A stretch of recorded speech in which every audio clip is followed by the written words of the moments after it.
Zimbabwe. Welcome to Know Your Constitution, a program being brought to you by Junior Court Council. My name is Bridget Mbondiani and I'm your host. Today I'm being joined by Mr. Reynolds. Mr. Reynolds, could you please briefly introduce yourself? Oh, thank you very much. My name is Takuzo Reynolds Mkono, a devoted Christian, a human rights defender, and also a political scientist. Welcome. So today we are going to be looking at part 2 of the Constitution, section 118, which speaks about the parliament. What is the parliament? Okay, thank you very much. The parliament, I would say, is one of the three arms of government. We have the judiciary, the executive, and the legislature. And the legislature, that's the parliament, it comprises of two houses, which is the National Assembly, where we have 210 elected officials, 60 women who enter in the parliament through the women quota, and also recently we added the 10 youth which come from the 10 provinces of Zimbabwe, and also the Senate, which comprises of 80 elected members, both male and females, and we have 17, if not 16 chiefs who are elected in the Senate, and 2 members who enter the Senate through disability. And the Senate enters people who are over 40 years of age. So that's basically the parliament. Okay, thank you. They have that the parliament is one of the arms of the government. So what are the roles, what are the functions of the parliament? So if we are to look into the parliament, specifically it has 3 functions. The number 1 function is the oversight of the government and of the constitution. And the number 2 is making of laws, the legislature. And also the number 3 is representative, because you see the members of parliament are elected. That's a public office, so they have a representative magnitude or duty that they play. Okay. Building on that, in Zimbabwe, could we say that the parliament clearly performs all its duties, the 3 that you have highlighted, as it is in the constitution? Well, as stipulated by the Constitution, let's start with the oversight role.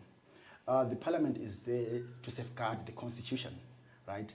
Whereas they should make sure that all the arms of government, all the government bodies are brought into book. We will talk of the institutions. We'll give an example. We have parliamentary portfolio committees on each and every institution of the government. We'll talk of the health sector. We'll talk of the education. We'll talk of the mining or industries. Every aspect of the government is represented in the parliament. So the parliament now, it has that role of overseeing how the government is running its affairs. And I would say, to an extent, yes, the parliament do play a role. They do give a magnitude in terms of the oversight, because we will see the issue of I'll give an example of the education, higher and tertiary. The committees, which was led by the recently resigned MP of Mount Pleasant, that's Fadzai Maheresho, the chairperson, they were engaged and they had many issues that they deliberated with institutions, be it the SRCs who represent the students, and you can also look at the issue of information, which is led by Caston Mateo, who is the chairperson. They met with the ministries and they would ask the ministries what they are doing, the issues that the ministries are bringing forward. So on the issue of the oversight, yes, they do, but you can also see that they're not doing enough so as to safeguard what the Zimbabwean people need, so as to present what the people who put them in office do. And that was in regard to the oversight. And we'll also go to the issue of representation. The parliament represents the people, right? Every member comes from a constituency. So whatever they do, they should go back to the constituent and bring issues which are being said or which are affecting their different constituencies. Okay, that was a mouthful of the roles of the parliament. But my question is to pinpoint to the effect that, would you say that all those functions are being clearly done by the currently sitting parliament, by the people that we voted for to be in parliament? Would you say that the parliament of Zimbabwe is effective in executing its duties? If you're not to be biased, the parliament is not that effective. But according to the book now, because we have the constitution on the other hand, and we also have the applying of what the constitution says, which is being done by the members of parliament, we will say there's a loophole in that. Because I feel like not every member of parliament is standing in for the people. That's on the representation side. Some do it for the party which sends them in parliament, right? Because let's look in the issue of oversight or making of laws. A party may propose a certain position. The parliament is supposed to debate issues, not doing it for the sake of their political party. But you see, members of the parliament, they rarely do debates, robust debates about bills. We'll talk of the issue of the taxation, which recently came about last year, the issue of the toll gates, some of those who wear specs is being taxed, and also you find out those who would live in the high density, low densities, taxation of what of their homes. So you see, the parliament is not really doing much enough in terms of speaking up against those laws which are not in favor of the people, those laws which we will say they are inhuman. So some of the members of the parliament, they not speak largely on those.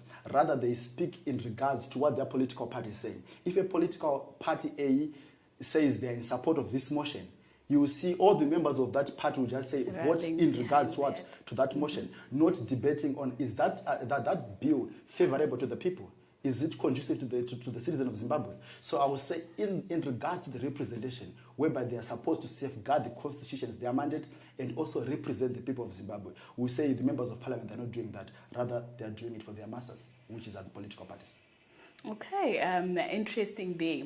So building on that, with the gaps that you have highlighted that are within the parliament in executing its duties, what can the citizen of Zimbabwe now do, the person who gave these people the power that they have? What can we do to ensure that at least those gaps are addressed? Perhaps even drawing back to before we even put those people in power, or perhaps when they are in power, what actions can we take to ensure that the parliament that we elected is actually performing its duties?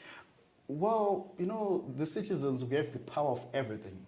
Because, mind you, the same constitution gives us the right to petition the parliament, right? So as citizens, I think it's something that we could take a heed or cognizance of going further in the future. In regards, let's say, to an MP not performing like what we want. Some MPs, we only see them once when they want to be elected. When they're elected in power, they disappear. You see them after 5 years. So I suppose, like, when we do elect members of parliament in power, we should try by all means to look at the pros that these people bring to us, right? We should elect someone based on what they are promising the citizens or what they've done before.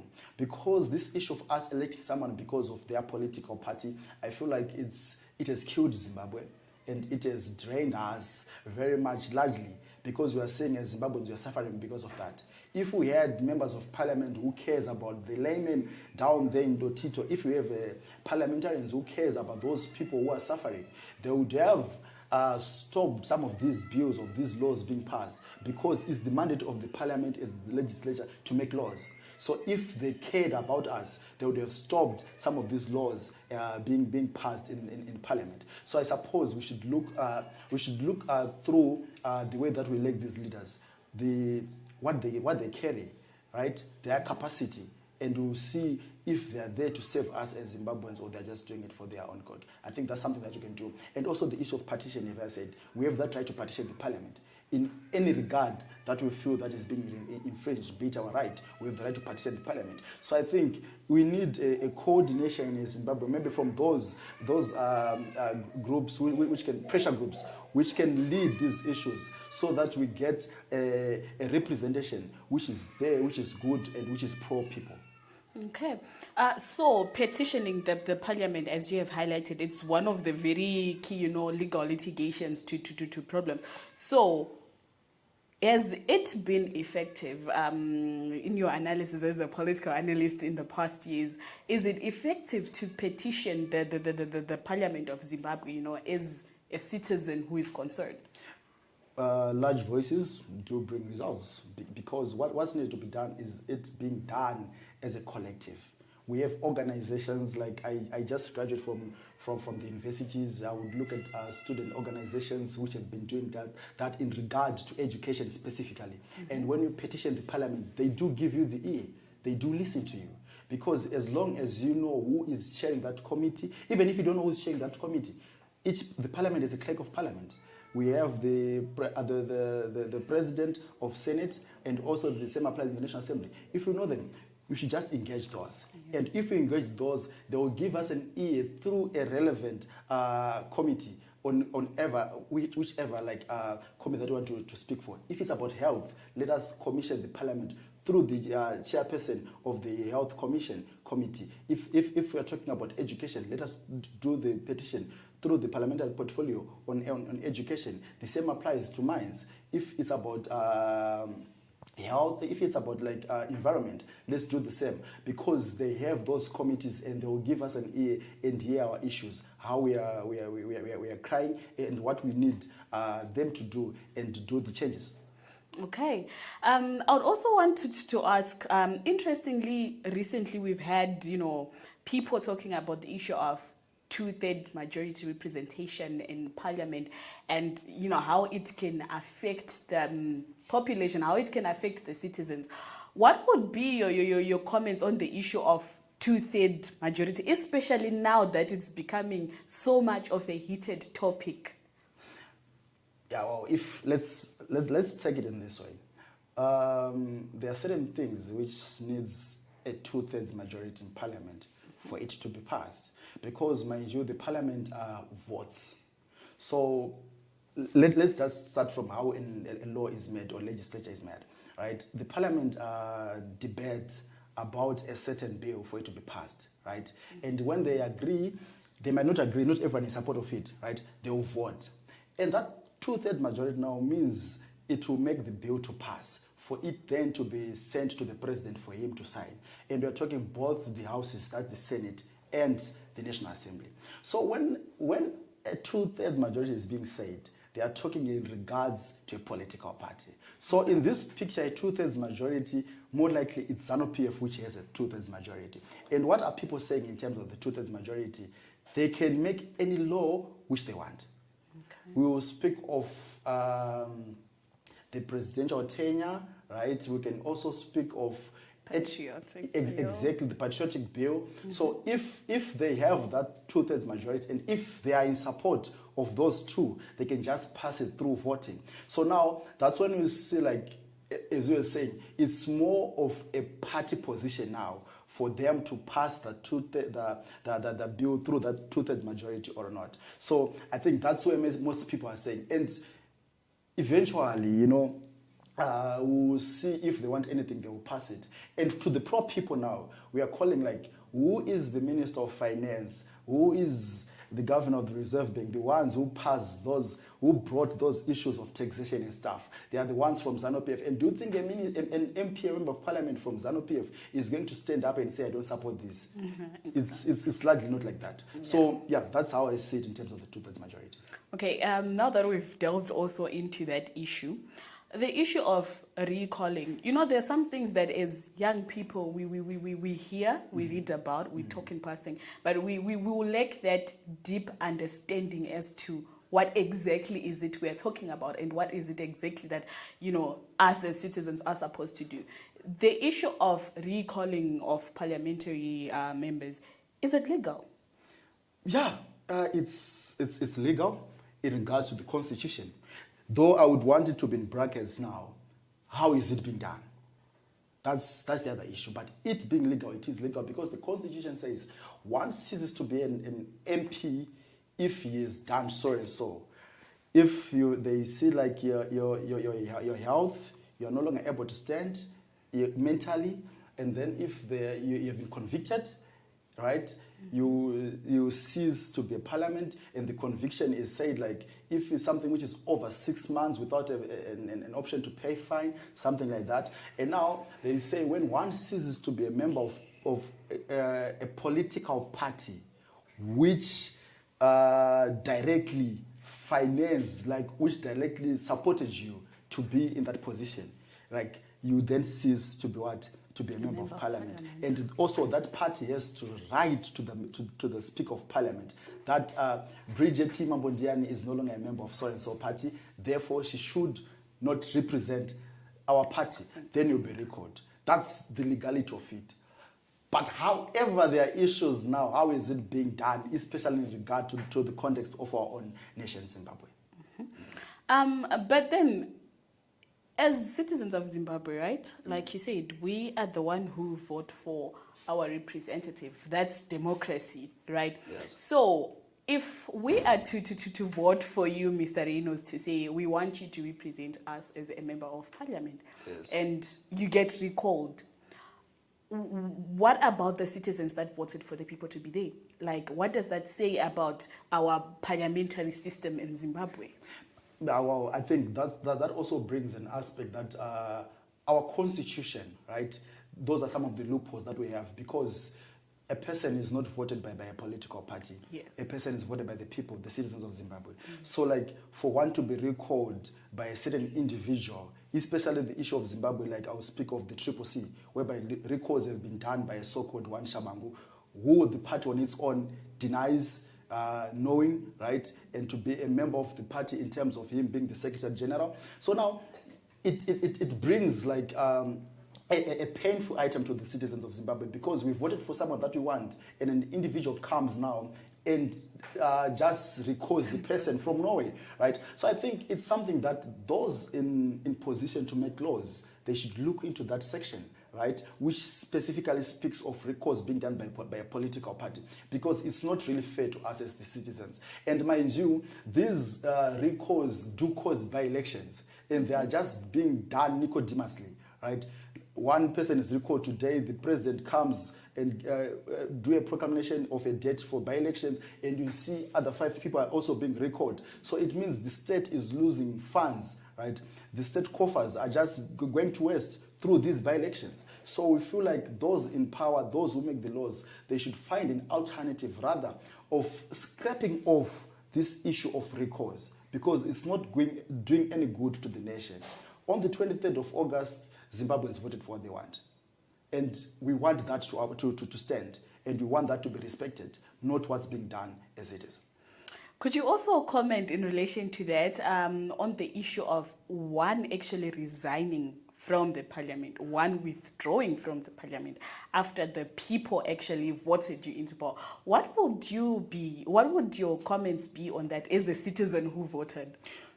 Thank you very much. You know, I salute those who resigned. Okay. Resigning is it shows character, it shows courage. People resign because of different things, right? If you feel like they have failed something, you should resign. We have many people who have been failing for so many years, but they are still holding on to power. So one, if you feel you have failed, you should resign. And if you feel that what you are standing for, that's not it, or that's not what you believed when you took part of that certain position, you should resign. I have seen a certain lady, what's her name? Fadzai, it's Fadzai Maye, right? Yeah. She resigned. Mm-hmm. And I read her reasons for resignation. She was like, what I believed in when I entered into ABCD is no longer being served by the person who is doing the recalls. And for me to serve under this person would be hypocrisy. And I think that's alluded. I would actually applaud to her, because we need such kind of characters in terms of those people leading us. Mind you, we have some people who are just optimistic that they'll keep on pushing on something which they are seeing they're not even doing good to it. We need people who stand in terms of who speaks the truth to power, and who have that character. So resigning, to me, to those who have resigned in regard to these so-called recalls, especially in parliament, I think that's brilliant. And you've seen in many nations, let's give an example, the former Prime Minister of Britain. She resigned, yes, right? After she saw that her ideas had failed, she chose to resign. So I believe you also need such leaders, and we honor them for resigning if they do.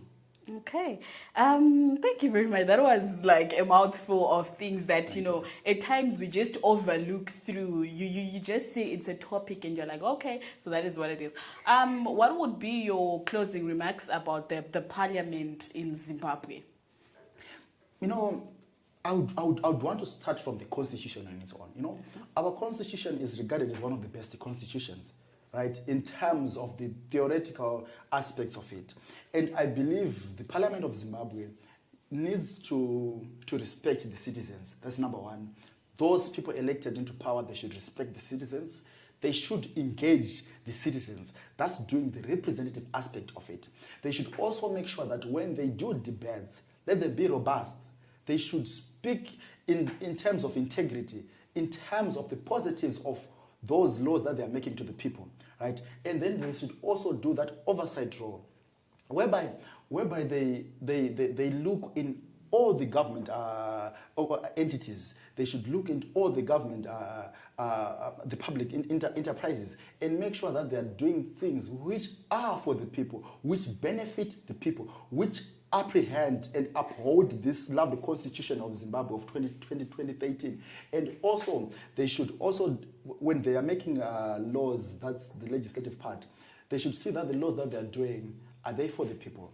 Are they speaking up for the people? We don't need a scenario whereby as Zimbabwe we are made to suffer by those whom we chose to lead us, yes, those whom we chose to represent us. So the parliament has those three major functions, which is the legislative part, making laws, which is also the oversight role, and also the representative role.